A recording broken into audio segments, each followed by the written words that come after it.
నీ దారిలో వచ్చిన కష్టాన్ని నువ్వు ధైర్యంగా, ఉల్లాసంగా ఎదుర్కొన్నావా? లేక భయంతో, బలహీన హృదయంతో దానిని తప్పించుకోవాలనుకున్నావా? ఒక కష్టం పెద్ద పర్వతం లాంటిదో లేక చిన్న గింజ లాంటిదో అది నీ దృష్టికోణం పైనే ఆధారపడి ఉంటుంది. నీకు నష్టం జరిగిందా లేదా అన్నది ముఖ్యం కాదు. ఆ కష్టాన్ని నువ్వు ఎలా స్వీకరించావో అదే ముఖ్యం. నువ్వు నేల కొరిగావా? అది పెద్ద విషయం కాదు. కానీ మళ్ళీ లేచి చిరునవ్వుతో ముందుకు వెళ్తున్నావా? అది ముఖ్యం. పడిపోవడం తప్పు కాదు, కానీ లేచిపోకుండా అక్కడే పడిపోతే అది అవమానం.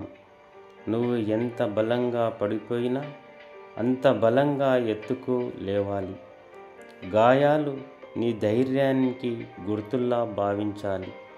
నువ్వు ఓడిపోయావా, గెలిచావా అనేది కాదు, నువ్వు ఎలా పోరాడావు, ఎందుకు పోరాడావు అనేది ముఖ్యం.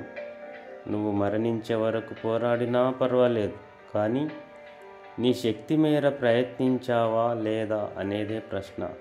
అలా చేస్తే నువ్వు ఓడిపోలేదు. ఎందుకు అంటే నువ్వు ధైర్యవంతునిలాగే జీవించావు.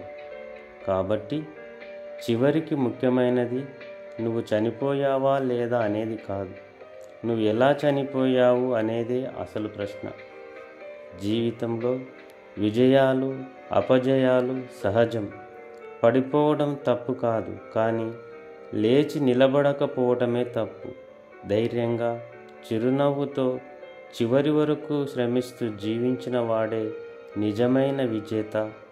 మరణం అనివార్యమైనదే, కానీ మనం ఎలా జీవించాము, ఎలా పోరాడాము, చివరికి ఎలా చనిపోయాము అన్నదే మన గొప్పతనాన్ని నిర్ణయిస్తుంది. Thank you viewers. Please like and subscribe. Thank you.